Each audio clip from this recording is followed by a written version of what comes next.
et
Très bien. Re- Allô? Allô? Oui. Donc, vous êtes là? Bon, rebonjour à tous. Oui, Donc, monsieur Conan, monsieur Sénican est là pour sa yes, je suis présentation. là. Donc, il est 13 heures, donc rebonjour à tous. On va continuer avec notre série d'ateliers. Donc, merci à ceux qui ont répondu au Google Form. D'accord? Donc, j'en ai 26. Il m'en manque encore un peu. On est 37. Donc, il en manque une petite dizaine. Je vous invite à continuer de remplir le Google Form. Voilà. On va continuer les séries d'ateliers de la journée. On va maintenant écouter pendant environ 1 heure Monsieur Sénican, Conan Anderson, qui est professeur à Grenoble École de Management. Voilà. Donc, Monsieur Sénican a fait sa thèse à Toulouse. Ses recherches se situent donc à la croisée de la comptabilité et la gouvernance RSE, organisation et l'internalisation des entreprises et la pensée configurationnelle. Il a publié dans plusieurs revues telles que l'African Management Studies, Journals of Business Ethics, Journals of Business Research, Society and Business Review, European Management Journal, Critical Perspective in Accounting, Harvard Business Review, une revue professionnelle et autres. Aussi, je tiens à noter qu'il est rédacteur associé de la revue Journal of African Business. Donc, je vais laisser la parole maintenant à Neza qui va donc introduire l'atelier et qui sera la modératrice pour cette session. Je te laisse la parole, Neza. Oui, bonjour. Oui, bonjour Serge, bonjour tout le monde. Merci à vous, merci. On va commencer donc. Je donnerai la parole à Monsieur Conan pour présenter, pour faire sa présentation et pour partager avec nous son expérience en matière de la recherche, pour permettre à nos doctorants d'améliorer leurs travaux et d'enrichir dans leur formation en matière de la recherche. Docteur. Oui, merci, merci Léza, merci Oui. Léza et puis merci à Serge. Et je me remercie aussi à l'AFA en tant qu'association et puis tout le soutien qui a été apporté pour la mise en œuvre de cette dynamique-là. Donc, j'ai la responsabilité de discuter un peu de philosophie de recherche et quels sont les courants de recherche, les différentes approches. Bon, Excuse-moi, Anderson, on t'entend faiblement. Tu peux parler un peu là, plus fort, te rapprocher un peu plus du micro, s'il te plaît. j'essaie de. C'est bon comme ça, c'est mieux? Là, c'est mieux ou pas? Oui, moi je suis à 100% de mon micro, mais oui. Je vais essayer de voir. J'essaie de regarder mon micro. Mais là, est-ce que vous m'entendez mieux tous? On t'entend, c'est parfait. Oui, on t'entend très bien. Super. OK. Donc, bon, donc c'est comme disait Neza, c'est un peu de mon expérience. Et puis ce que disait Gazi ce matin-là, tout à l'heure, ça résonne entièrement avec mes propres questionnements.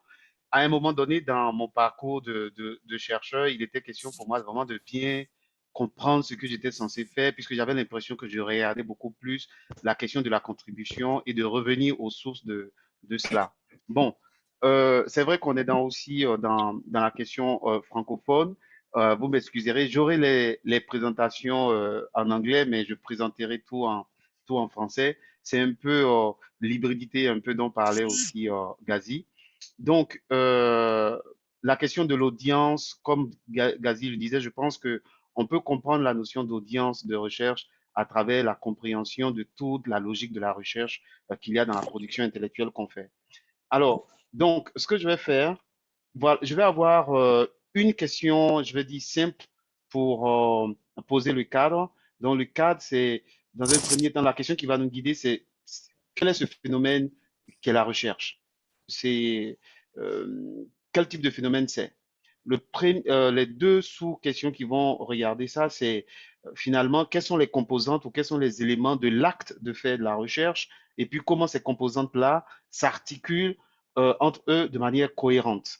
Je pense que ça renvoie, ça vraiment, ça lie un peu ce que le professeur Islam a présenté au départ. C'est peut-être aussi une façon de trouver son audience. Si on a une bonne compréhension des éléments qui composent l'acte de faire la recherche, de comment ces éléments sont articulés entre eux. Alors, ici, rapidement, pourquoi est-ce que ce genre de questionnement est important? Ben, ce genre de questionnement est important parce que c'est ce qui va permettre le progrès finalement de ce qu'on fait. Donc, on peut situer le progrès à plusieurs niveaux.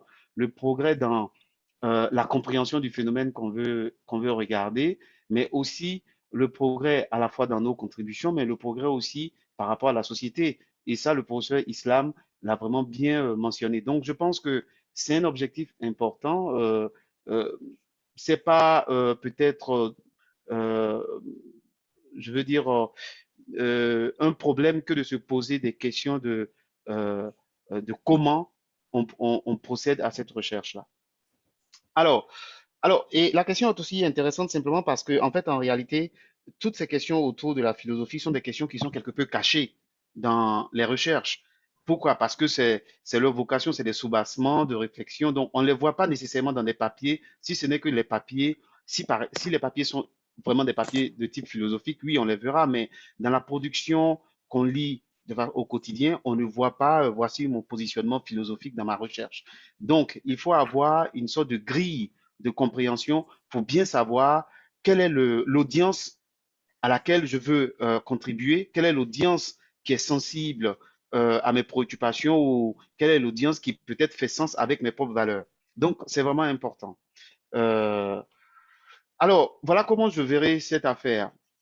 Faire la recherche, pour moi, il y a globalement deux grandes composantes. Je vais prendre l'analogie de l'arbre.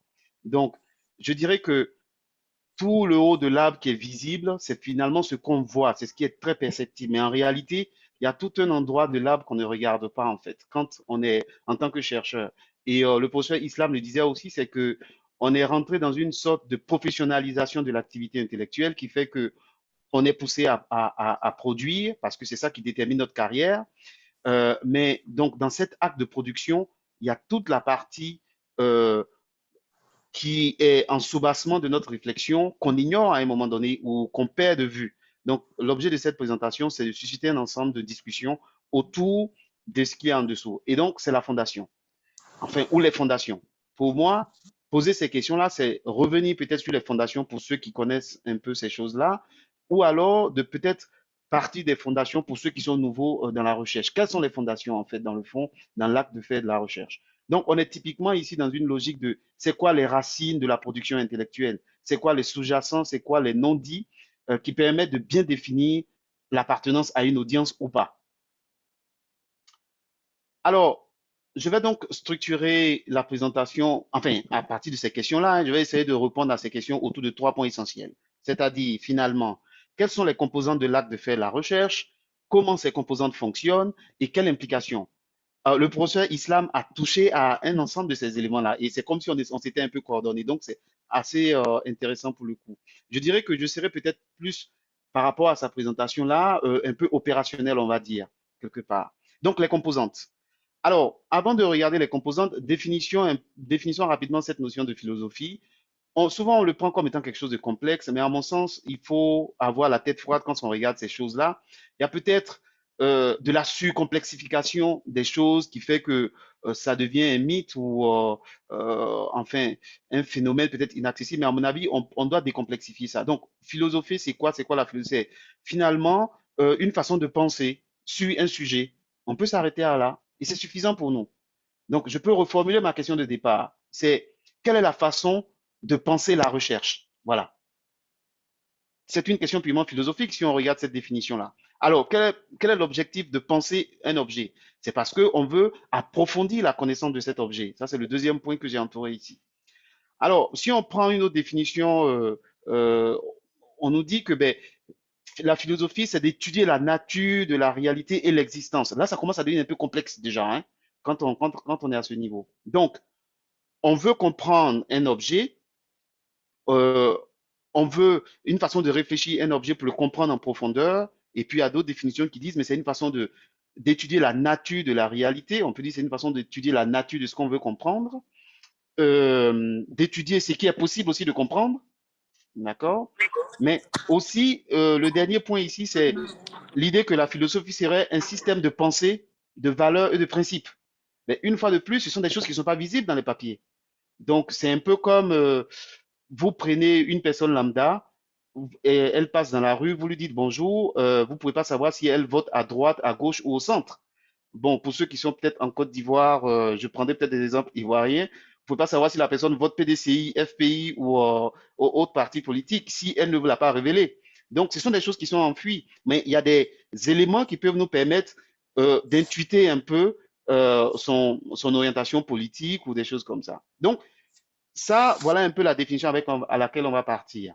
Pour nous, philosopher ici, dans le cadre de cette présentation, c'est une façon de réfléchir un sujet. Et cette façon de réfléchir un sujet repose sur des systèmes de valeurs, des systèmes de croyances même, et des principes. Alors, donc, les composantes. Voilà comment je vais démarrer sur la réflexion autour des composantes. Bon, faire la recherche finalement, c'est quoi? Un des composants, c'est, ben, je veux connaître, je veux comprendre quelque chose. Voici un premier élément. Voilà quelque chose que je veux connaître, je veux comprendre. Bien. Et cette chose-là, c'est ce on entend souvent dans les textbooks, dans les ouvrages de recherche, épistémologie. Bon, on peut essayer d'éviter ces mots-là, mais c'est important de les rapprocher un peu à ce que je vais essayer de faire pour pouvoir les positionner pour ceux qui ont déjà eu accès à ce genre de discussion. Donc, c'est finalement l'accès à la connaissance. Voilà, un premier pendant, c'est je veux accéder à une connaissance. Maintenant, le deuxième composant, c'est quelle est la chose à laquelle je veux accéder? Quelle est la chose dont je veux accéder à la connaissance? Ce deuxième composant est très important aussi pour comprendre l'acte de faire de la recherche. Mais en fait, c'est ce qu'on va appeler un objet finalement de recherche. Alors, pour ceux qui ont l'habitude de ces choses-là, c'est ce qu'on labelle à peu près ontologie. Bon. Maintenant, une fois que j'ai une quête, j'ai une soif de connaissance, une fois que j'ai identifié l'objet sur lequel j'ai cette quête de connaissance, il faut que je démontre que j'ai accédé à la connaissance sur cet objet. C'est ce que peut-être on va appeler dans les ouvrages de méthodologie finalement, ou dans les ouvrages de recherche méthodologie. Donc là, on essaie d'identifier trois ingrédients importants pour comprendre cette logique de recherche, l'acte de faire de la recherche. Une quête, une soif de compréhension de connaissances, et on se pose la question de savoir, cette soif-là doit être appliquée à quoi ou elle est appliquée à quoi? Elle porte sur quoi? Ce sur quoi ça porte, c'est ce qu'on appellerait ontologie. Et puis la preuve, comme quoi on a pu accéder à cette connaissance sur cet objet-là, c'est ce qu'on appellerait méthodologie. Alors, ça, c'est des choses classiques qu'on retrouve. Mais ce qui est intéressant, c'est de voir comment les chercheurs en comptabilité vont articuler ces choses-là. Et puis, quels sont les rajouts qu'ils vont avoir. Alors, il y a un premier papier important de Chua qui a été publié dans une des revues majeures de comptabilité qui est The Accounting Review. Le papier est publié en 1986. Il dit, ben, en fait, toute la recherche, toute la production comptable peut être organisée autour de trois dimensions essentielles pour en comprendre les sous-bassements philosophiques. Donc, la première composante, ce sont les croyances sur la connaissance elle-même. Et vous voyez que ce que Choix fait, Choix va catégoriser, va mettre à l'intérieur des croyances sur la connaissance, la quête de la connaissance, c'est-à-dire l'épistémologie, et puis la preuve de la connaissance, c'est-à-dire la méthodologie. Donc, voici sa première dimension. pour catégoriser la recherche en comptabilité. Alors, juste disclaimer, c'est que chaque fois que je dis comptabilité, il faut voir peut-être aussi finance, hein, parce qu'on est quand même une association comptable et finance. Donc, ce que je dis là est peut-être applicable à la finance, avec quelques réserves que je mets quand même. Mais je pense que ça peut éclairer tout le monde, quelle que soit la recherche qu'on essaie de faire. Deuxième dimension de choix, c'est de dire, ben, en fait, les sous-bassements de la recherche comportent aussi des croyances sur la réalité physique et sociale. Ben, ça veut dire qu'en fait, en réalité, notre objet de notre quête de connaissances porte sur une certaine croyance sur une réalité physique et sociale. Donc, on voit que dans la catégorisation de choix, ben, choix prend les thèmes génériques qu'on a dans les ouvrages de méthodologie ou de recherche et les reclasse autrement. Alors, ce qui est intéressant, c'est qu'ils rajoutent autre chose. Ils disent, mais dans les croyances sur la réalité physique et sociale, il y a aussi ben, les croyances sur les intentions de l'homme et la rationalité de l'homme. Alors, je définirai tous ces éléments-là. Mais autrement dit, c'est quoi les attentes des hommes, finalement, de l'être humain, quelque part. Quand je dis homme, c'est avec grand H. Et troisième élément, deuxième élément qu'il va introduire dans sa réflexion, qui est au-delà des trois éléments génériques que je vous ai montrés, c'est finalement notre rapport à la société. Quel est le rapport des êtres humains à la société? Et ça fait un peu écho à ce que disait le professeur Islam. C'est pourquoi faisons-nous cette recherche? Est-ce que nous faisons la recherche pour être en haut de mon arbre là, pour de la composition intellectuelle, ou alors est-ce que nous faisons de la recherche parce qu'il y a un objet au-delà de la professionnalisation de l'acte de faire de la recherche? Donc, quel est notre rapport à la société? Est-ce que nous sommes des gens qui voulons une société telle qu'elle est, ou alors est-ce que la société est une société qui change d'une certaine façon, de quelle manière, et quel est le processus de changement de la société? Donc, peut-être que la recherche peut porter ça. Troisième dimension qui est importante dans sa catégorisation, c'est la relation entre finalement ce qu'on produit comme connaissance et le monde des pratiques. Et ça, c'est vraiment essentiel.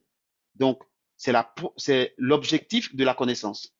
Donc, autrement dit, on est en train de répondre vraiment à notre question, hein. Donc, on commence à voir que il y a un certain type d'ingrédients dans la recherche qu'on peut regrouper d'une certaine façon en fonction des auteurs. Ici, Choix propose ce regroupement. J'aime son regroupement, on reviendra là-dessus.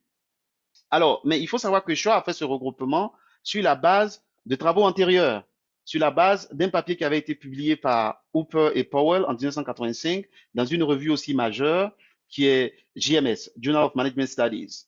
Alors, on le voit très bien que pour ces deux auteurs, ils ne combinent plus méthodologie et épistémologie, c'est-à-dire ils ne combinent plus la quête de connaissance et la preuve d'accès à la connaissance. Il est distinct, mais ces paramètres restent toujours. Et la nature de la réalité, c'est-à-dire l'objet de la recherche, autrement dit, la réalité physique et sociale qu'on veut investiguer, il le catégorise dans ontologie. Et puis, il distingue la nature de l'être humain, autrement dit, la relation, cet aspect de la relation entre l'être humain et la société et avec les autres. Ça, ces croyances-là vont fonder les perspectives sous-jacentes à la recherche. Alors, il va encore mettre en avant l'idée qu'au-delà de la nature, de comprendre la nature de l'être humain dans l'acte de faire de la recherche, c'est aussi notre approche à la recherche. Donc, on voit que les auteurs dans la même discipline utilisent à peu près les mêmes ingrédients pour organiser la recherche en comptabilité d'une certaine façon, mais on retrouve les mêmes ingrédients. Donc, d'une certaine façon, on est en train de répondre à la première partie de mon questionnement sur le premier élément. Donc, en résumé, qu'est-ce qu'on a? On a une quête de connaissance qu'on appelle épistémologie. On a un objet de la quête de cette connaissance qu'on va appeler ontologie.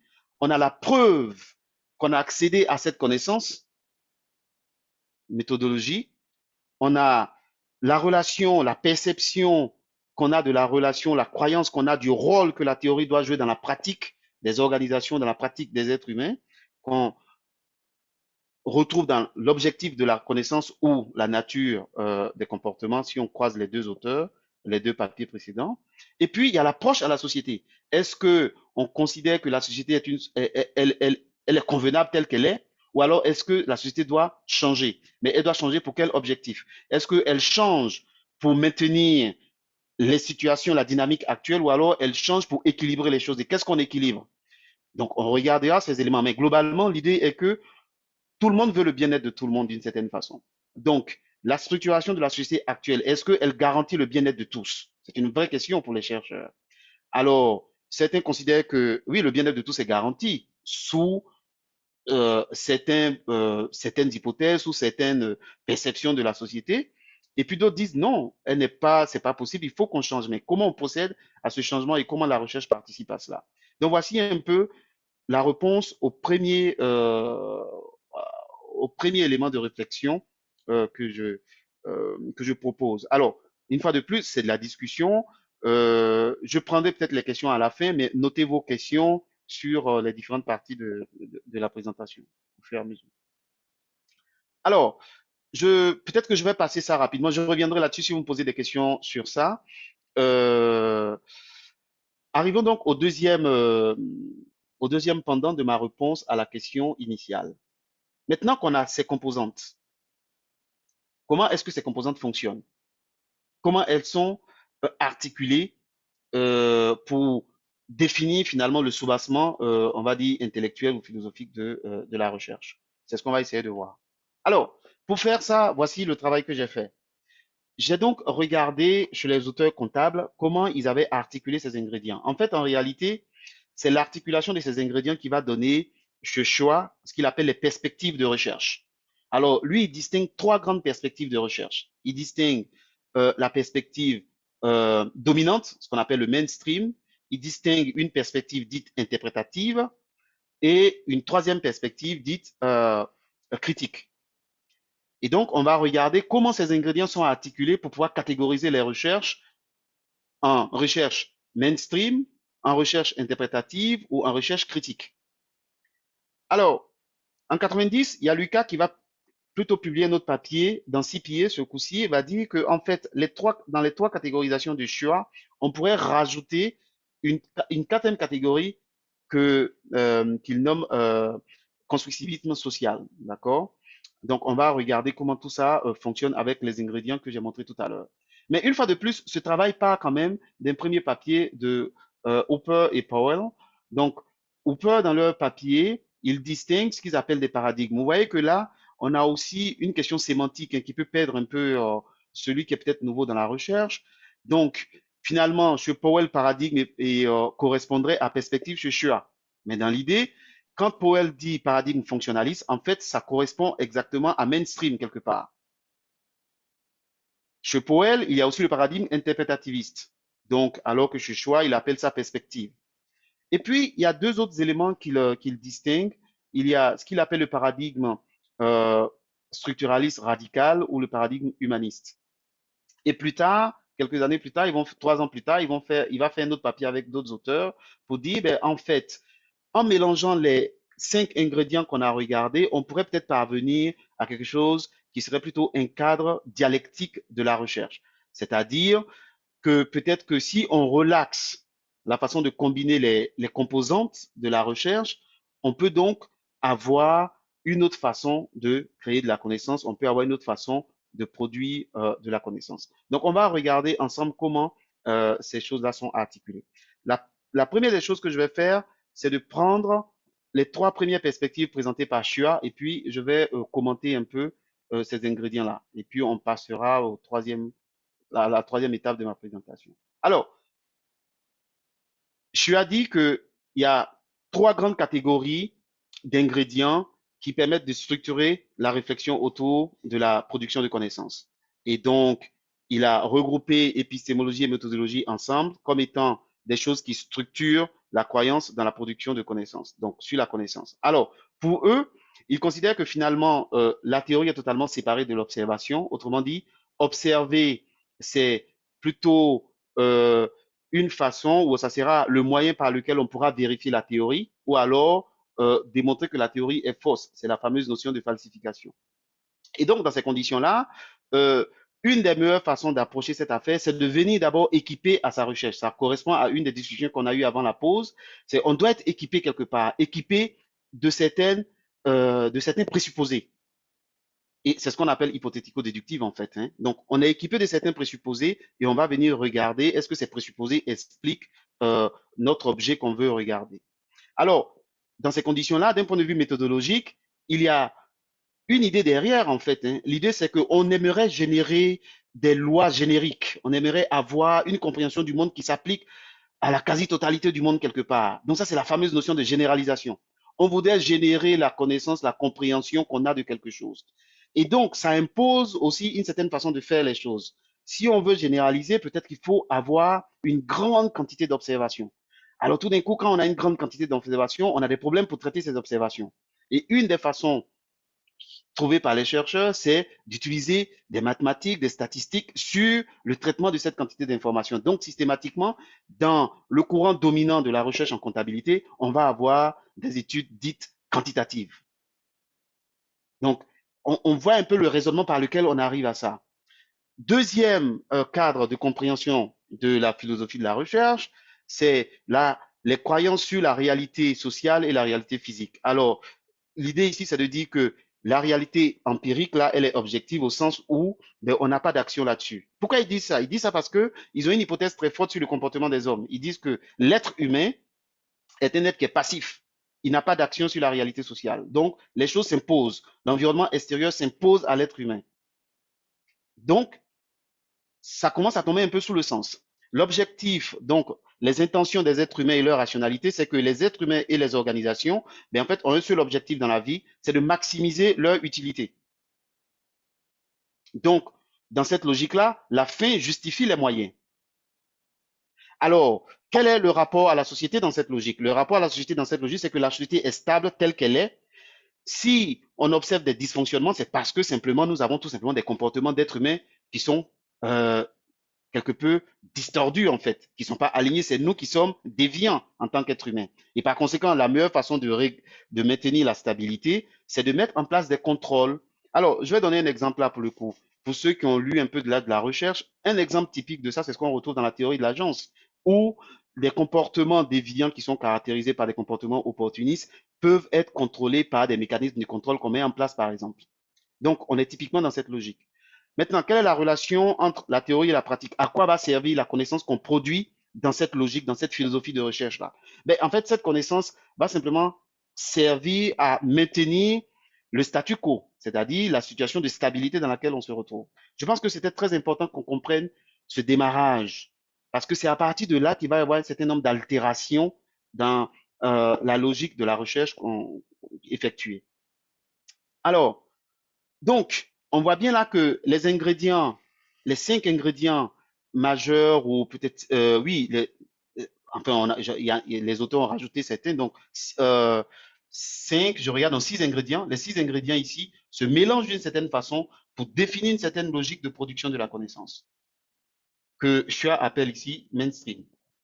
Regardons la deuxième logique, la deuxième philosophie ici. Dans cette deuxième-là, l'idée est de dire que finalement, on a une façon de percevoir les choses, on a une façon d'accéder à la connaissance. La façon d'accéder à la connaissance, c'est de comprendre ce que les gens pensent. Vous voyez que tout d'un coup, il y a un changement radical. On n'est plus dans l'idée de regarder des données pour regarder ce que les données nous racontent comme histoire. Ça, on en revient tout à l'heure à ce que disait le professeur Islam. Quel est le problème de la société? Donc, pour ça, il faut aller vers la société. Donc, dans cette logique-là, on est beaucoup plus on va vers la société d'abord. On regarde comment la société fait sens avec ce qu'on veut expliquer. Ça, c'est un premier point. Alors, pour le coup, ça pose des questions assez intéressantes d'un point de vue méthodologique. Donc, les méthodes qui nous permettent d'accéder à ce type de connaissances, à cette soif de connaissances de cette façon-là, sont peut-être des études de type ethnographique, études de cas, observations participantes. Mais tout ça, c'est ce qu'on labellise dans la notion d'études qualitatives. Voilà. Deuxième dimension dans ce cadre-là, c'est quelle est finalement notre réalité, enfin, les croyances autour de la réalité physique et sociale. Ça veut dire que en fait, la réalité sociale là, en fait, elle est totalement émergente. Ce sont les gens qui créent une certaine réalité, parce que les gens ne sont plus des automates, les gens ne sont plus des gens passifs. Ce sont des gens qui ont une agentivité, hein, traduction de agencité par les Canadiens. Donc, ce sont des gens qui peuvent agir sur le cours de la vie en fait. Donc, la réalité en question est finalement créée à travers leur interaction. Alors, donc, de ce point de vue-là, on considère qu'il y a un ordre social qui est peut-être assumé, ça c'est clair, mais les problèmes qui peuvent survenir dans l'ordre social peuvent être médiatisés par une interaction encore sociale, par le sens qu'on donne à ces problèmes. Quel est le rôle de la connaissance? Donc, on est sur la dernière étape ici, dans ces conditions-là, mais c'est que le rôle de la connaissance ici, c'est d'abord, dans un premier temps, d'expliquer les actions et puis de comprendre finalement comment l'ordre social est produit et reproduit. Ça revient à l'histoire de la normalisation comptable, c'est-à-dire ben, comment expliquer l'émergence de la normalisation comptable. euh, Comment se fait-il que cette normalisation comptable qui part des États-Unis, notamment IFRS, les Américains eux-mêmes n'utilisent pas IFRS, utilisent euh, leur propre norme comptable. Comment ces normes comptables ont réussi à s'imposer au monde pour finalement arriver vers l'Afrique? Et d'ailleurs, même dans le contexte africain, il y a un très grand débat autour de l'application des normes comptables dans les PME, alors qu'on n'a pas fini de régler la question de leur application pour les sociétés cotées. Donc, on a comme l'impression que le système s'auto-régénère sur des problématiques organisationnelles. Et donc, voici le deuxième cadre euh, philosophique qui permet de comprendre un peu l'approche ou les idées qui sont en dessous de la recherche. Mais avant d'arriver au troisième, on se rend bien compte que finalement, quand on a une bonne compréhension de comment ces 6 ingrédients se mélangent, on peut, sans que quelqu'un nous dise où est-ce que je vote, on peut identifier son penchant politique. Hein, pour reprendre mon analogie de tout à l'heure. Donc, le fait de voir une étude qualitative, le fait de voir quel type de narration il y a dans l'étude qualitative peut permettre de voir si l'étude est plutôt dans une philosophie de recherche ou dans une autre, par exemple. Donc, la combinaison des 6 ingrédients donne des idées pour bien identifier son audience quelque part. Le dernier point, c'est ce que Chua appelle l'approche radicale. Bon, alors, ils disent la chose suivante. Elle dit la chose suivante, pardon. C'est une femme qui est d'ailleurs prof en Australie, je crois. Elle dit la chose suivante. Elle dit que ben, finalement, en réalité, sur l'approche critique, c'est quoi? C'est que, en fait, les êtres humains ont un potentiel important en eux. Et il y a des structures qui vont contraindre le potentiel de l'être humain. Et donc, il faut qu'on soit capable d'identifier les problèmes ou les structures qui contraignent les êtres humains à exploiter tout leur potentiel pour leur propre bien-être. C'est ça le positionnement critique en recherche. Et l'idée étant que ben, finalement, on ne va pas prendre les théories pour argent comptant parce que les théories ont leurs limitations. Hein. Elles ont été conçues dans certains contextes, elles ont été conçues dans certaines périodes. Comme disait le professeur Islam, on essaie de contribuer à de la réflexion de gens qui sont décédés depuis 100 ans ou 80 ans. Donc, c'est des choses qui sont limitées dans le temps.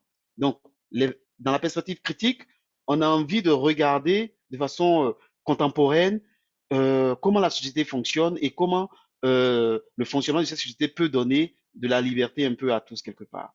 Les types de méthodes employées ici, ça va être majoritairement aussi et essentiellement des études qualitatives. Alors, du point de vue de la perception sur la réalité physique et sociale, il y a quelque chose de très intéressant ici, c'est que tout d'un coup, on dit que ben, finalement, dans la mesure où on identifie en n'importe quel être humain un potentiel de contribution au bien-être de tous, il faut faire en sorte que ben, on comprenne son environnement. Donc, il faut investiguer son objet de recherche dans sa totalité. La notion de totalité devient importante ici. D'accord? Alors, ce qui est intéressant dans l'approche critique, c'est qu'il considère par contre que ce qu'on veut investiguer est peut-être en dehors de nous, donc il y a une objectivité là-dedans, mais par contre, les interactions sociales sont subjectives. D'accord? Donc, on crée notre interaction, on crée notre réalité sociale par rapport à nos interactions. Mais l'objet de recherche peut être quelque peu extérieur à soi.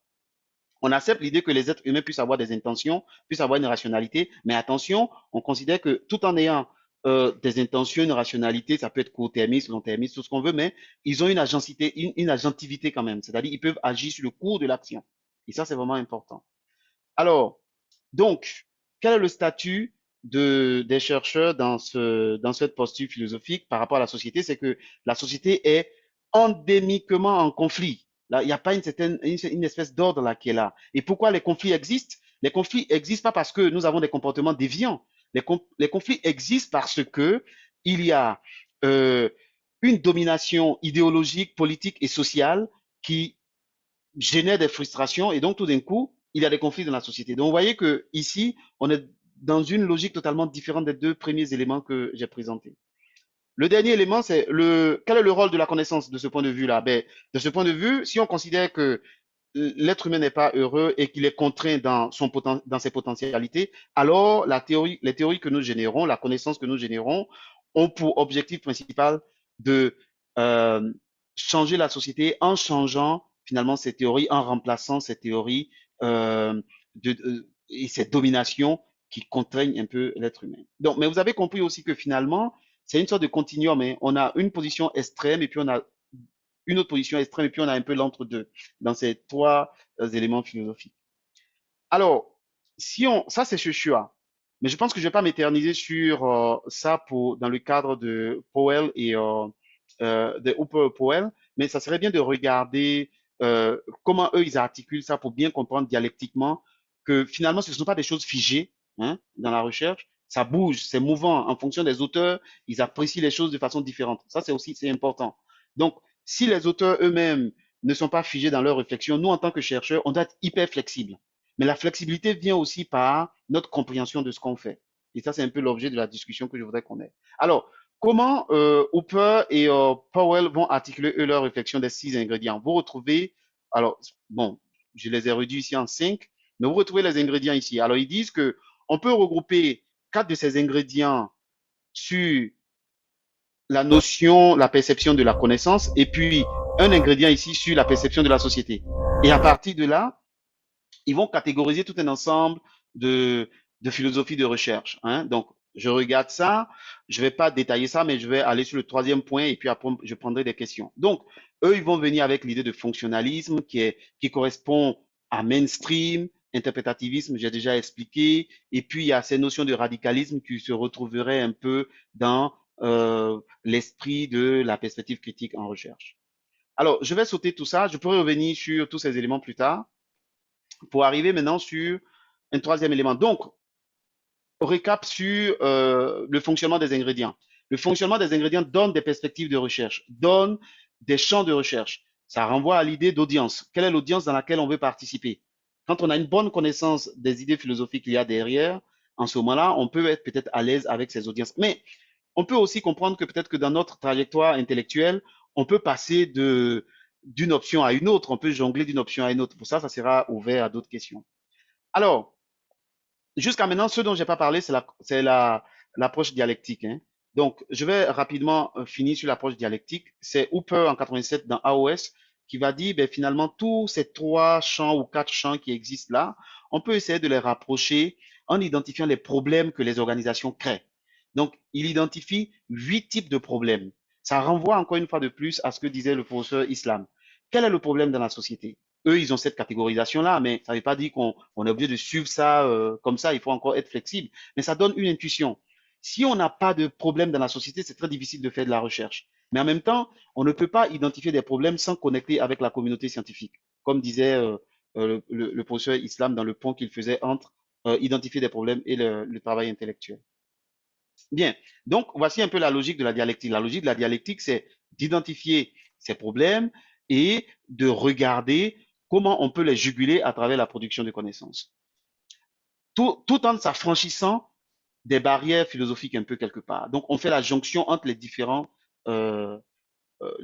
différents éléments. Alors, ils appellent ça la notion de totalité. On ne peut pas investiguer un objet de recherche en laissant un pan de la question importante pour l'objet de recherche. Et le professeur Islam disait, mais peut-être quand on pense à un objet, quand on pense à une question de recherche, il faut plutôt penser à un programme de recherche dans laquelle peut-être on peut avoir différents types de questions qui peuvent alimenter la première question qu'on a.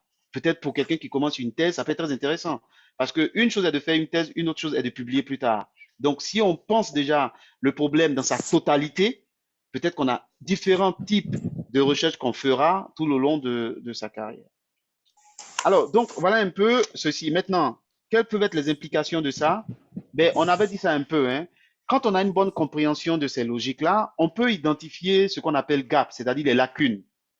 Donc, si je me repose sur ces notions de philosophie, on a des systèmes de pensée. Donc, on peut imaginer que ben, finalement, quand je fais de la recherche purement dans un champ particulier, dans une philosophie particulière, peut-être que j'identifie que des gaps dans le même champ. Donc, le premier élément ici, c'est qu'il y a des systèmes de pensée qui coexistent, mais qui ne se confrontent pas en fait. On peut avoir une situation où ben, on peut identifier des gaps dans un champ en particulier et puis utiliser des éléments de l'autre champ pour combler ce gap, pour combler cette lacune. Ou alors, idéalement, on voudrait être capable d'arriver à combiner des approches qui semblent avoir en apparence des éléments de non-porosité du tout pour avoir des gaps qui se croisent quelque part. Et ça correspond un peu à la logique dialectique, un peu quelque part. Mais dans le fond, quand je dis ça, je suis en train de dire que si on a une bonne compréhension des ingrédients de la recherche, ben en fait, on peut identifier des gaps qui sont dans chaque point de la recherche. Et là, on commence à regarder ben, la finalité de la production qu'on peut faire. Donc, on peut avoir un gap qui est orienté sur l'objet de la recherche, et un gap qui est orienté sur comment on accède à la recherche, un gap qui est orienté sur finalement peut-être le rôle de la recherche et notre rapport à la société. Donc, tout d'un coup, on n'a pas uniquement la revue de la littérature qui nous donne des gaps. On a aussi notre compréhension de la racine de la recherche, de la source de la recherche qui nous donne des gaps. Qu'est-ce que ça nous permet de faire en termes de contribution? Ça nous permet finalement, si on croise la perspective d'avancer académiquement, hein, la connaissance, et la perspective d'avancer la société, ça nous donne plusieurs choses. Nos questions de recherche peuvent être organisées dans ce cadran-là. Alors, ces genres de cadrans sont très limitatifs, hein, donc là aussi, je suis sujet à tout commentaire.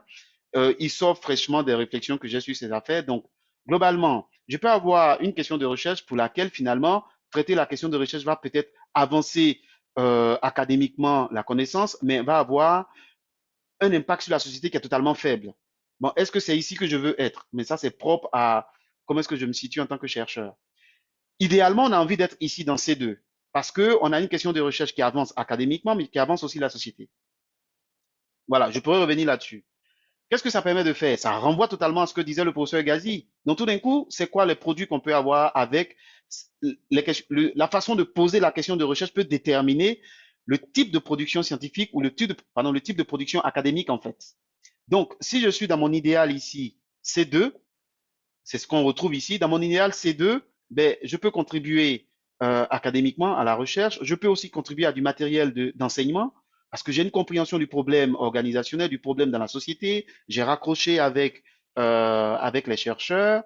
Et donc, tout d'un coup, la sensibilisation à ce que je fais comme travail en tant que chercheur et dans mon rôle dans la société est beaucoup plus forte. Mais aussi et surtout, ça me permet de réduire la différence, la distance, ce qu'on appelle le gap entre recherche, enseignement et pratique. Parce que c'est un grand problème aujourd'hui sur l'idée que les chercheurs ont tellement contribué uniquement au débat académique et ont oublié les problèmes de la société. Donc, on veut de plus en plus amener les chercheurs à tout en s'emparant des problèmes académiques, à s'emparer des problèmes de la société. Et dans les problèmes de la société, il y a aussi le problème de l'enseignement. Donc, ces deux seraient peut-être l'idéal quelque part. Voilà un peu ramasser ce que je voulais partager avec vous, avec tout un ensemble de questions. Voilà, c'est de la discussion, c'est pas marqué dans le map, c'est pas une vérité absolue. Donc voilà, je suis ouvert à ça. Donc je reprends la question de départ, c'est ben, c'est quoi le phénomène de la recherche? C'est quel genre de phénomène c'est? J'ai essayé de répondre à ça en essayant de comprendre les composantes de la recherche et comment cette recherche est articulée. Donc globalement, je suis parti de l'idée que ben, penser la recherche, c'est d'identifier que la recherche est composée à des composantes et la combinaison de ces composantes ben, fonde des systèmes de pensée qui essentiellement peuvent être organisés quand on prend Hooper et Powell entre système de pensée sur la connaissance et système de croyance sur la connaissance et système de croyance sur la société. Et ceci-là va soutenir un ensemble de perspectives de recherche. Certains appellent ça paradigme, certains appellent ça perspective. Mais en réalité, comme ces paradigmes et perspectives ont des hypothèses de travail très restreintes sur la connaissance et la société, il y a des déficiences dans ça. Notre capacité à identifier ces déficiences révèle des gaps. Et ces gaps-là vont nous permettre donc de questionner le tas de connaissances, le stock de connaissances qu'on a actuellement, et donc nous permet de faire de la contribution intellectuelle. Je vous ai donné une différente catégorie de contribution qu'on pourrait faire pour un objectif ultime qui est d'avancer à la fois la recherche et la société dans son ensemble. Alors, ça pose des vraies questions, comme le disait aussi le professeur Islam, pour la communauté de l'AFA. C'est comment tout ceci fait résonance avec l'Afrique. Mais il a déjà donné une partie de la réponse, hein. On est dans un continent qui, disons-le tel que c'est, se pose tout un ensemble de questions existentielles jusqu'à aujourd'hui. Donc, notre recherche, comment on doit l'articuler de manière à ce qu'on puisse y contribuer, c'est une question assez ouverte. Voici un peu les références qui m'ont servi à essayer de mettre ça un peu en perspective. Donc, en tout cas, les lectures clés qui m'ont permis de faire ça, c'est Hooper et Powell, Hooper et Story et Wilmot, Shua, Lucas. Et puis, on pourrait aller plus loin. J'ai vu que Shua est revenu encore sur ses réflexions de 1986 en 2019. C'est une lecture aussi assez intéressante que je conseille. Et puis, il y a finalement dans les années 90, il y avait pas mal de choses en comptabilité sur ces réflexions-là. Et Johnson en 95, en réponse au papier de 85 de Hooper et ses co-auteurs et 87, et aussi à Shua, apporte des éléments de complément à la réflexion. Maintenant, on peut aller plus loin. J'ai essayé de catégoriser les références entre, comme on dit, l'approche de l'objet de recherche en comptabilité, ontologie en comptabilité, et puis la quête de connaissances en comptabilité, épistémologie. Mais quand vous prendrez ces papiers ou ces chapitres d'ouvrage, vous verrez qu'il y a des interconnexions parce que ce sont des sujets qui sont difficiles à discuter indépendamment, en fait. Voilà. Donc, je dirais Nyaklao et puis Moklao, hein, traduction d'une langue ivoirienne pour dire merci. Et puis, comme le disait la présidente de l'AFA, j'espère qu'on se reverra dans les couloirs de la 11e conférence de l'AFA au Caire. Et puis bon, juste un petit jeu pour finir. Je mettrai dans le chat hein, à quelle langue ivoirienne correspond l'équivalent de merci là qui se trouve là. Merci encore à tous et puis j'espère n'avoir pas été long.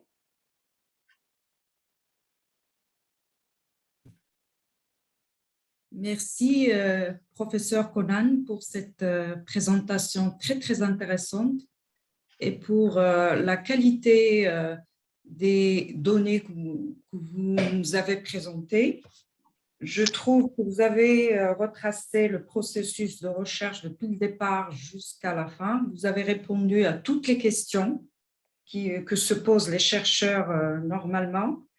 Et je trouve que malheureusement, on n'a pas assez le temps pour que vous puissiez nous développer plusieurs autres aspects. J'espère que ça va apparaître au niveau des questions que les participants vont soulever tout à l'heure.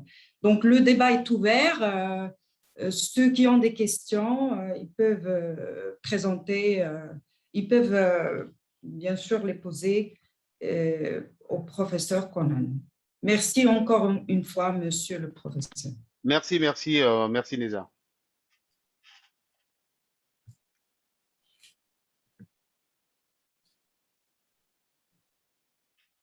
Bon, j'ai déjà quelqu'un qui a trouvé la langue. Hein. C'est Siriki qui dit que c'est du baoulé et effectivement, c'est le grand gagnant.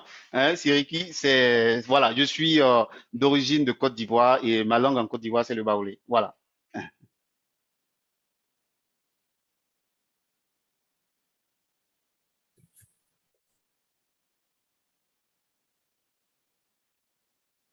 Oui, alors pour les questions, Oui. pour ma part, je vais essayer je m'interroge sur le fait qu'on a les méthodes qualitatives, les méthodes quantitatives. Est-ce que c'est le chercheur qui doit choisir entre les différentes méthodes, les différentes approches, ou est-ce que c'est le sujet, normalement, le thème qui impose la méthode qu'il faut adopter pour faire aboutir son travail? Waouh, merci Lisa pour la question. Wow, wow, c'est très difficile, hein. Bon, je vais essayer peut-être je vais prendre des exemples sur mes propres travaux. Peut-être comme ça donnera une logique. Bon, alors quand je démarrais ma thèse, j'avais voulu faire ma thèse sur euh, la gouvernance des groupes multinationaux en Afrique. Et bon, j'ai pas eu de financement, donc j'ai été contraint quelque peu finalement de traiter la thématique sur des groupes multinationaux en France. Et donc, une fois que je finis ma thèse et que je commence à travailler, je reviens sur mes premiers amours, qui était l'idée de comprendre la gestion dans le contexte africain. Donc, j'ai initié des travaux sur le management africain. Alors, parce que je me disais que je lisais pas des choses sur le management africain et tout ça, mais par contre, il y avait quelques auteurs comme Emmanuel Kamdem du Cameroun qui avaient écrit des choses brillantes sur le management africain, et Hernandez, ils avaient écrit des choses brillantes, mais je ne retrouvais pas ça dans les lectures que je faisais. Alors donc, j'ai pris l'initiative d'essayer de produire un papier qui puisse me permettre, moi déjà, de comprendre cette notion de management africain. Et donc, j'étais plus dans une logique de compréhension d'un objet qui était finalement totalement étranger à moi. Et donc, finalement, la méthode qui me semblait pertinente était une méthode d'analyse de contenu de ce qui existait, donc une méthode qualitative. Donc, vous voyez, Neza, donc finalement, je vais dire que pour répondre un peu à votre question, c'était plutôt l'objectif de ce que je voulais réaliser qui faisait que la méthode qualitative s'imposait quelque part à moi.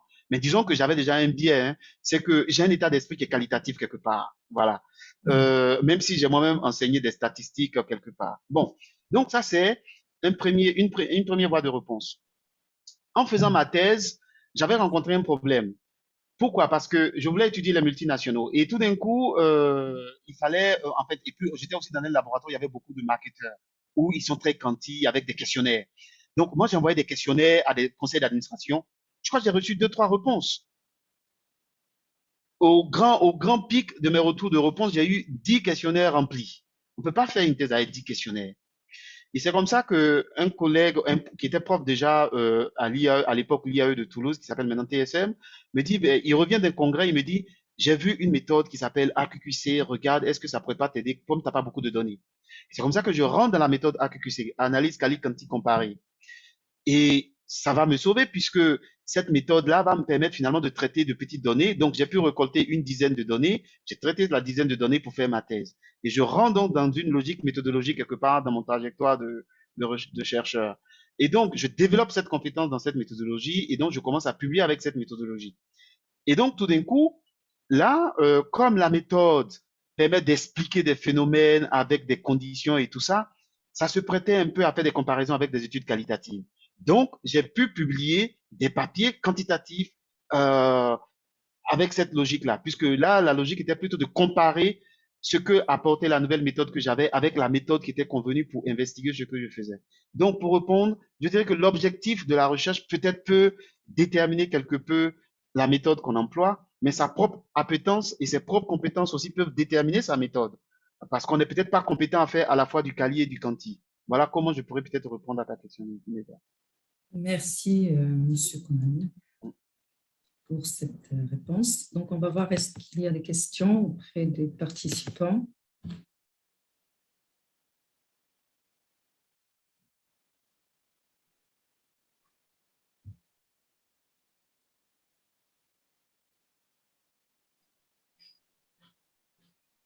Oui. Allô? Oui. Il y a des mains levées, il y a Akoudou, Oui. Akoudjou, Alors, Akoudjou. Alain Yvan. Oui, alors, Allô? oui, Akoudjou, oui, je suis revenu encore une fois. Merci, professeur, pour cette présentation. Alors, comme tout à l'heure, le professeur disait par rapport à la question de la dame qui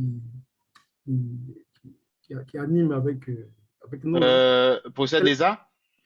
Non, oui, enfin, oui. Voilà, c'est ça. Ah, oui, oui. Par exemple, quelle est la méthode? Moi, effectivement, je suis plus quanti, sauf que j'ai une problématique, par exemple, sur l'état des lieux de normes IFRS sur le marché boursier. Je constate que ce n'est pas une obligation pour les entités. Du coup, je suis dans ma réflexion en train de voir si je peux aller sur la méthode de Cali pour pouvoir interroger les dirigeants sur la réalité de cet objet-là. Est-ce que ça aussi, c'est bon? Bon, alors, il y a Serge qui me dit qu'il faut que je réponde assez rapidement aux questions. Donc, je vais répondre assez rapidement. Il a raison. On a un timing à respecter. Mais bon, ce que je peux vous dire comme réponse, première chose, moi, j'ai lu des papiers IFRS qui utilisent la méthode qualitative. J'ai lu aussi des papiers IFRS qui utilisent la méthode quantitative. Bon, si, comme moi, là, vous voulez rentrer dans la perception des gens, comprendre la perception des gens sur IFRS, peut-être que la méthode quantitative en ce moment-là est très bonne. Voilà comment je pourrais répondre. Je ne sais pas si ça vous aide dans votre réflexion. Oui, oui, je suis d'accord avec ça, Mhm. étant donné qu'il n'y a pas de données quanti sur les RSE, donc voilà pourquoi je bascule en Kali en fait. Merci. Voilà, donc en tout cas, si vraiment l'idée c'est que vous allez produire une compréhension sur la question et que la question est nouvelle dans le contexte, peut-être qu'effectivement avoir une approche quali qui permet de capter la perception des individus peut-être assez, peut-être une voie, je pense. Après, si je peux compléter aussi, Yves, Oui, lorsqu'on Oui. parle de méthodologie, n'oubliez pas que le questionnaire aussi peut être un moyen. C'est quantitatif, mais vous pouvez aussi utiliser des questionnaires, pas forcément faire de la régression. Vous voyez, Yves? Alain Yves? Allô? Oui, oui, oui, Voilà, oui, il y a une différence entre, lorsque vous parlez de méthode qualitative, vous parlez des entretiens avec des exactement. questions plus ou moins ouvertes. Mais vous pouvez aussi, si votre appétence est pour une méthode quantitative, faire le questionnaire. Ah, Des ok, questionnaires avec des questions plus ou moins fermées ou ouvertes. Comme ça, vous n'êtes pas forcément sur du quali. Là, les questionnaires, c'est du quanti, hein, c'est pas du qualitatif. exactement. Donc, c'est aussi une approche. Merci, merci. Je vous en prie. Parfois aussi, le quali peut servir à faire immerger des variables au-delà de la littérature. Donc, on peut mixer les méthodes, mélanger le quali et le quanti pour un travail donné. Oui? oui, absolument, vous avez raison. Ok. Il y a Herman, excusez-moi. Herman, vous avez la main levée. Herman Ok. D. Oui, allô? Allô? Vous m'entendez? On vous écoute, Herman. D'accord, merci beaucoup. Merci, professeur, pour la présentation. J'ai juste deux questions.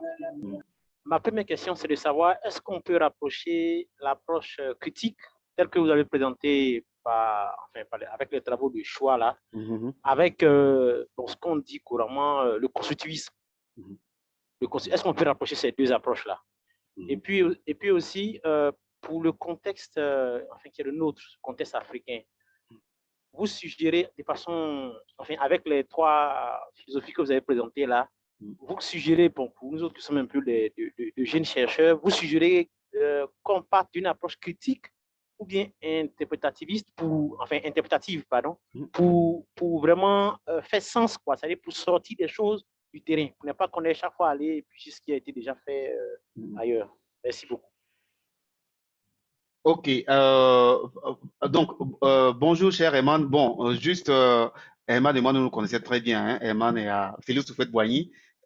Merci d'être dans la séance. Mais je pense que oui, dans certains de vos travaux, vous êtes quanti peut-être, puisque je connais un peu vos travaux. Est-ce qu'on peut rapprocher on peut rapprocher les paradigmes. Mais je pense que c'est ce que la perspective dialectique essaie de promouvoir. Mais d'ailleurs, les trois paradigmes de choix, tels que présentés, avaient été discutés par Lucas. Et Lucas dit qu'en fait, en réalité, il pourrait y avoir du constructivisme qui pourrait prendre un peu des éléments du mainstream et puis un peu des éléments de l'approche interprétativiste. Donc voilà ce que dit Lucas. Donc, on dirait donc que le constructivisme serait un peu un entre deux, en fait, quelque part. Maintenant, sur votre deuxième question, je me dis, mais est-ce que le contexte peut déterminer la méthode? C'est une vraie question, hein? C'est une vraie question carrément de recherche, en fait, finalement. Est-ce que le contexte détermine la méthode? Je ne sais pas trop, mais moi, à mon sens, c'est plutôt l'objectif. Vous allez bien. Donc, je remercie professeur Sénican pour sa présentation et également son prédécesseur Islam. Donc, moi, en fait, c'est une contribution par rapport aux différentes approches qu'on utilise, parce que souvent, c'est un problème pour les chercheurs, ou même, c'est-à-dire les doctorants au départ, on est mélangé. On ne sait pas, est-ce qu'on est dans le cas d'un positivisme, de l'interprétativisme ou du constructivisme. Donc, souvent, il arrive dans certains cas où on peut utiliser à la fois plusieurs approches en même temps. Je prends un exemple. Supposons que moi, je veux analyser la perception que, par exemple, les investisseurs au Sénégal ont de la notation financière. Donc, c'est parce que je suis allé, il y a une intuition qui me dit que peut-être que les investisseurs au Sénégal ne connaissent pas la notation telle qu'elle est peut-être appliquée. Donc, déjà, cette induction-là, en principe, elle m'envoie dans l'approche quali. Donc, je peux aller vers eux à travers, si c'est un entretien semi-directif, donc je suis dans l'approche quali, avec un nombre limité d'investisseurs pour avoir des informations qui me permettront d'élaborer maintenant, c'est-à-dire un questionnaire que je vais soumettre, c'est-à-dire à un échantillon plus large. Là, je suis maintenant avec le questionnaire, je suis dans l'approche quanti. Donc, je suis allé du quali semi-directif pour faire du quanti. Et à partir de cette perception-là, je peux construire quelque chose. Donc, je reviens encore dans l'approche quali. Donc, j'ai quali, quanti, quali. C'est pourquoi souvent, moi, je suis prudent. Je dis c'est bien de connaître ces différentes approches-là, mais dans certains contextes donnés, par rapport aux objectifs que le chercheur vise, il peut arriver des cas où on est obligé de mixer et encore remixer. Donc, c'était cette contribution-là. Donc, pour venir à l'autre qui travaille,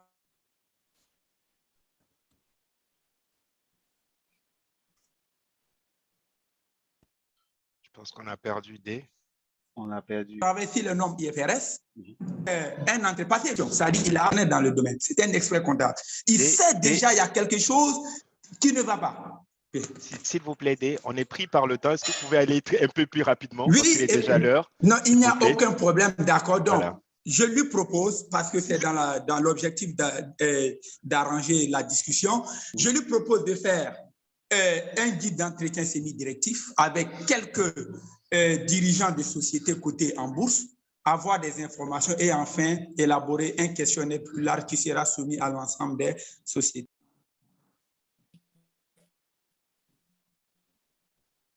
Très bien. Merci. Anderson? Oui, Monsieur je peux Sénican, nous je peux avons une rajouter? Oui, Ah, vas-y. vas-y. Vas-y. Oui, non, la question d'abord. Peut-être je vais On a une conclure. question. Et quel lien entre l'interprétativisme et la réalité de gestion en Afrique? Quel lien entre l'interprétativisme et la réalité de Oui, gestion? entre la posture interprétativiste et la réalité de la Oui. gestion, la réalité de gestion, je lis telle quelle, en Afrique. Alors, je pense que il faut qu'on revienne quand même sur les éléments clés de ce que j'avais présenté en introduction pour pouvoir répondre à cette question-là. C'est vrai que ce que dit D, c'est l'idée des approches mixtes qui peuvent être séquentielles et ainsi de suite. Mais si on prend bien les 5 ingrédients, c'est-à-dire ma quête de connaissances, l'objet que j'essaie d'étudier, la preuve que j'ai accédé à la connaissance, mon rapport à la société. Je pense qu'on oublie souvent ça. Quel est votre rapport à la société? Est-ce que vous voulez que les choses changent ou est-ce que toute cette étude séquentielle ou mixte va permettre de maintenir un statu quo? Je crois que ce sont des critères qu'on peut introduire pour savoir le type de méthode qu'on veut employer dans notre recherche et le paradigme qu'on veut employer. Donc, je reviens encore dans le contexte de l'Afrique. L'Afrique est totalement en construction aujourd'hui. Donc, si notre idée est de dire que le système tel que nous observons doit être changé, peut-être que des études qui maintiennent le statu quo ne sont pas des études à faire, mais si on est convaincu que le système tel qu'il fonctionne très bien pour tout le monde, alors on a peut-être envie d'aller dans des grandes généralisations, donc avoir donc des études qui permettent de faire de très très très grandes généralisations. Donc on est peut-être très très très positiviste dans ce contexte-là.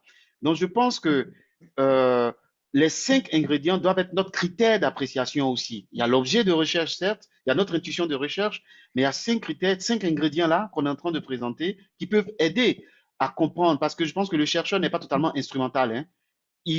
C'est notre rapport à la société compte. C'est vrai, il faut publier pour pouvoir avancer dans sa carrière, mais au final, comment on contribue à la société? C'est comme ça que je m'arrêterai pour répondre à la question. ici. Je ne sais pas si j'ai répondu comme il faut.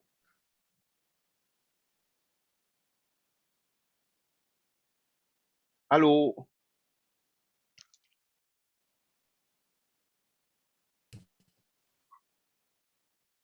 Allô? Mila, Il y a Madame Ah, Mila ok. Honorine, vous avez oui, la allez-y. parole.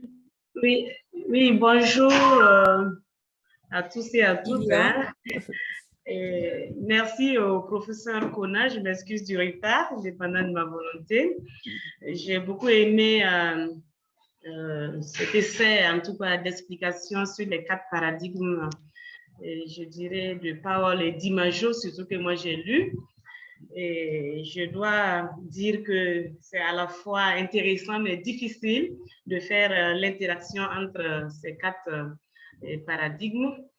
Et je voudrais tout simplement poser la question, je crois que je l'ai posée dans les messages. Est-ce qu'on peut faire, selon le thème, selon le contexte, est-ce qu'on peut faire le choix de plus de 2 de ces paradigmes dans son analyse? Je pense que vous avez parlé de l'approche dialectique.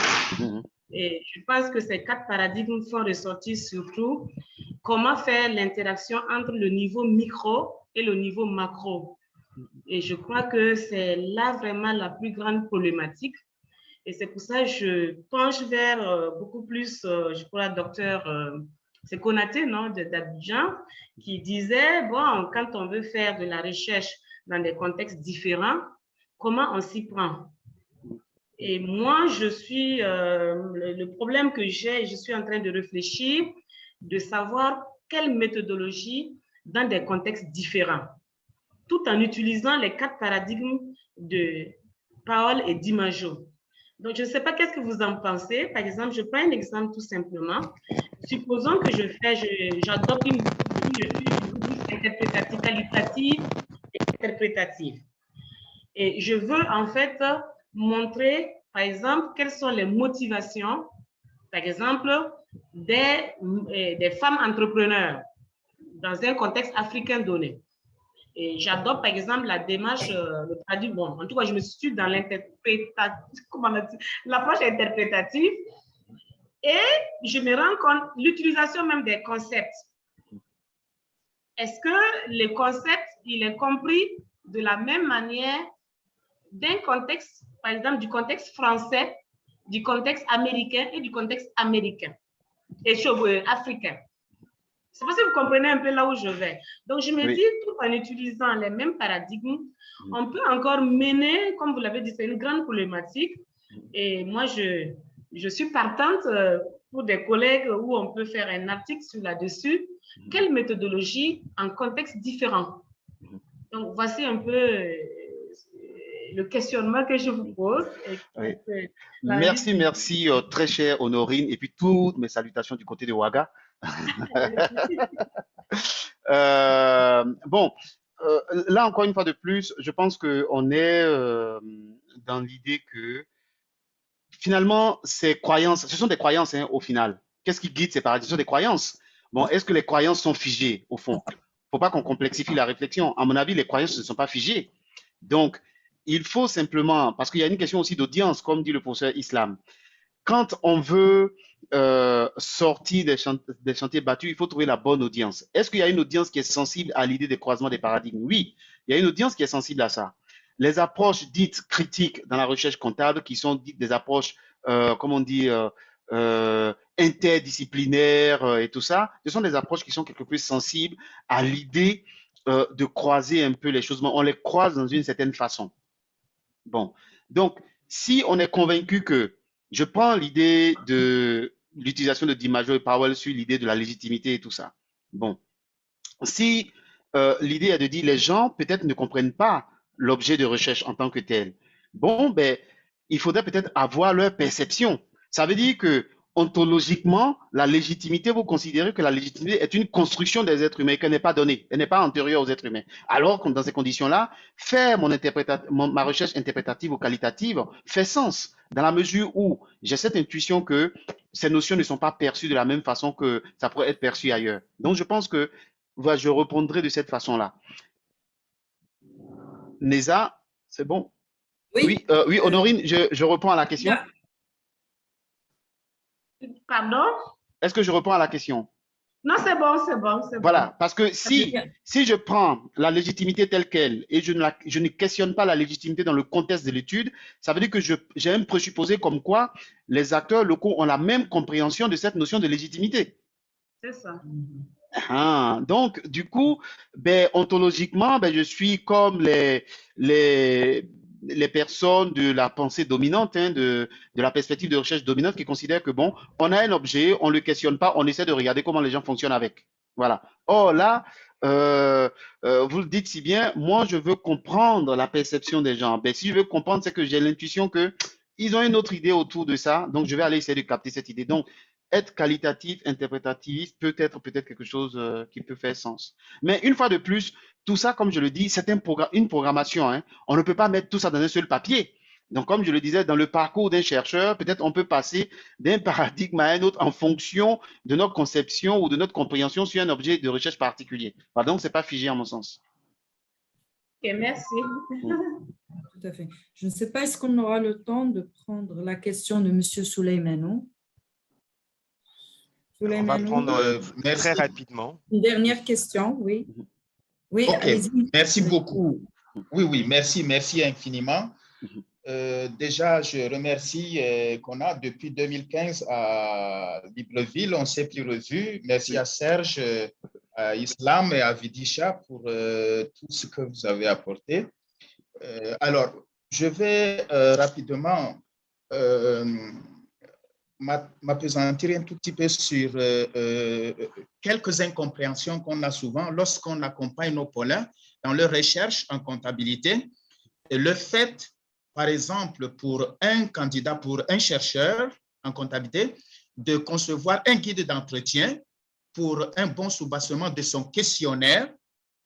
Et quand il arrive à des résultats, en utilisant les verbatims pour étoffer les résultats obtenus quantitativement, certains collègues, lors de l'évaluation des travaux ou bien même pendant le jury de soutenance de thèse, ils remettent en cause le fait de concevoir un guide d'entretien et l'assimiler à un questionnaire. Ils disent qu'on ne peut pas mélanger le quali-quanti ou c'est l'abduction. Est-ce que c'est le quanti que le candidat a adopté comme méthodologie ou c'est le quali? Il ne faut pas les mélanger. Alors, j'en profite effectivement de votre expérience, de vos expériences en la matière. Comment départager, comment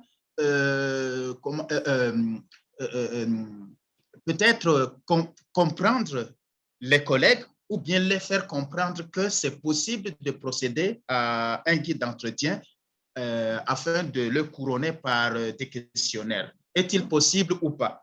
Et le petit deuxième volet, c'est par rapport à l'approche dynamique. Certains qui sont un peu, si on peut les qualifier de vieille école, n'acceptent pas l'approche dynamique, c'est-à-dire le fait de consacrer un chapitre, le premier chapitre à la théorie, le deuxième à l'empirique, le troisième encore à la théorie et le quatrième chapitre, par exemple, à l'empirique. Là, ils sont complètement désaxés. Ils n'acceptent pas. Ils veulent que ce soit une partie pour la théorie et la deuxième partie pour l'empirisme. Qu'est-ce qu'il faut effectivement dire aux collègues pour se départager? Merci. Bon, alors, merci Souleymane, et ça fait plaisir de se retrouver encore sur cette plateforme. Sur la première partie,